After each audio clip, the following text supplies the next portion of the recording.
What's up, everybody? So we're back out here with another daily dose of the TRE workshop, and we were able to start the actual process on grinding bevels today. Now, I didn't get near as far as I wanted to, but I was able to go through and do all of the scribing for all of these center lines on the cutting edges and figure out exactly where I wanted my plunges to go.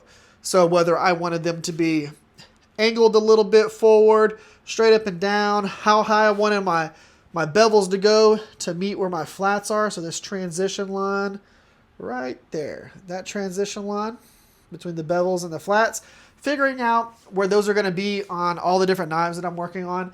And that does take a little bit of time, but whenever I got into the moment where I was going to start grinding, I was able to work on this one right here, but my attention got taken away a few times, primarily because we were trying to set up the Airbnb for Blade, Texas, which is important. You got to make sure that you get the right place. You're not spending an arm and a leg and all of that. So we had to fine tune that a little bit and get that taken care of. But because of that, my attention kept getting taken away from the grinding process.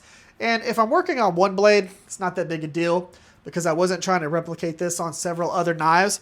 Whenever you go in to start working on batches where these need to be very similar, and the bevel height, the plunge lines, all that type of stuff, you need to get into a rhythm and a flow.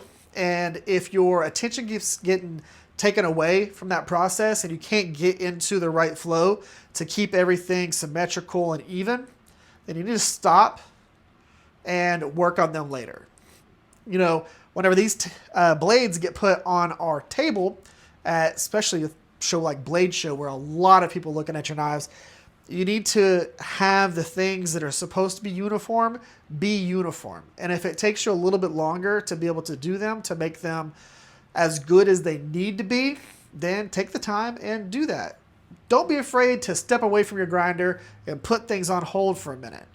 You need to be able to replicate what you're doing, especially if you're not using a jig. If you're freehanding all of this, you need to get into a rhythm, you need to lock in, you need to get them knocked out. So I wasn't able to get all that focus on them at that time. So I said, you know what, we're just going to stop right now.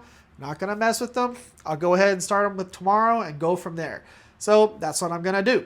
I don't know how much I'm going to get done tomorrow, but we'll figure that out whenever I do this tomorrow. Speaking of that, I'll see y'all tomorrow. See y'all.